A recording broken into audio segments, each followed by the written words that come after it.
This channel does not promote any violent, harmful, or illegal activities. All content provided by this channel is meant for an educational purpose only. হিন্দুদের সঙ্গে বৈঠকে আশ্বাস কি শুধুই লোক দেখানো? কথা বলছি কারণ বাংলাদেশে অব্যাহত অরাজকতা, ক্রমাগত হিন্দু নির্যাতন, মুখ ঢেকে হিন্দুদের বাড়ি দখলের চেষ্টা, সাহায্য চেয়ে মহিলার অসহায় আর্তনাদ, জোর করে বাড়ি দখল, দোকান ভাঙচুরের অভিযোগ কট্টরপন্থীদের বিরুদ্ধে। ঢাকা, রাজশাহী জেলার এই হারহীন ছবি ভাবাচ্ছে এপার বাংলাকেও।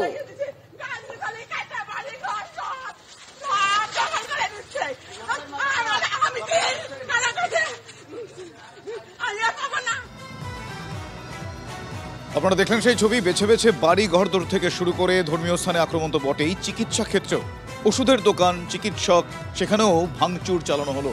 পরেশচন্দ্র দাস তার ওষুধের দোকান সিলেটে, সেখানে ব্যাপক ভাঙচুর চালানো হয়, চিকিৎসককে বেধড়ক মারধর করা হয়।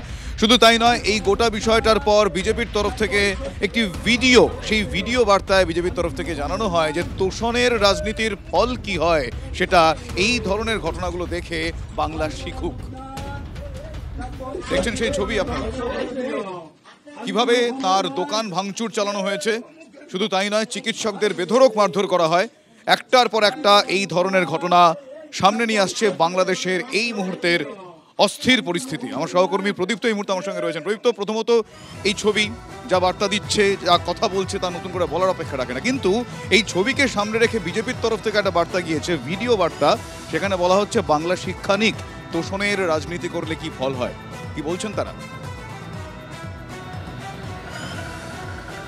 দেখো, বিজেপি নেতৃত্বের বক্তব্য হচ্ছে যে 2011 সালের পর থেকে এই রাজ্যে কিভাবে তোষণ হচ্ছে সেখান থেকে উপমানিত, আর যে এই রাজ্যেও এই ধরনের পরিস্থিতি তৈরি হতে পারে, ফলে সেই তোষণ, বাংলাদেশের তোষণের রাজনীতির ফলেই আজকে এই অবস্থা তৈরি হয়েছে। সেখানে সংখ্যালঘু হিন্দুদের ওপরে আক্রমণ হচ্ছে, হিন্দু নিধনযজ্ঞ চলছে, সেই কথাও অনেকে বলছেন।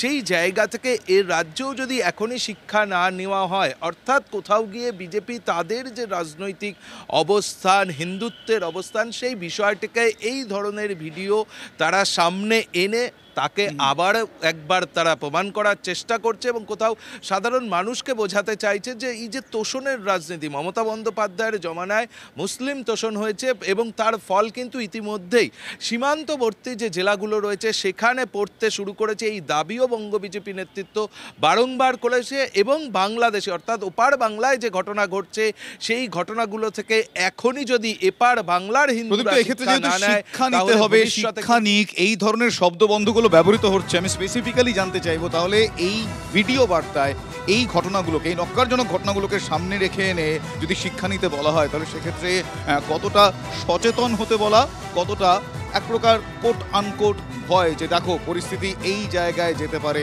ফলে সাবধান, এরকমটা কি এক খুব প্রচ্ছন্নে কিছু সূক্ষ্মতা রয়েছে?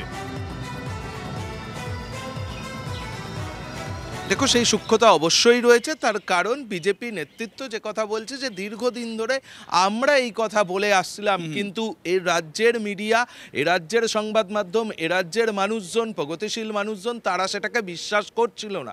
কিন্তু বাংলাদেশে এখন যে ঘটনা ঘটছে সেগুলো সাধারণ মানুষ বিশ্বাস করছে, তারা চাক্ষুষ করছে। ফলে সেই জায়গা থেকে মানুষ বুঝুক যে এতদিন ধরে আমরা যা যা বলে আসছিলাম সেগুলো সবটাই সঠিক। বুঝতে পেরেছি। সেই কারণে তারা এই মুহূর্তে দাঁড়িয়ে এই রাজ্যের রাজনৈতিক প্রেক্ষাপটের নিরিখে ওই ঘটনাগুলোকে সামনে এনে তারা বলতে চাইছেন যে ভবিষ্যৎ এরকম হতে পারে যদি সময় মতো কোট আনকোট ভোটাররা না বোঝেন। ধন্যবাদ তোমায় প্রদীপ্ত।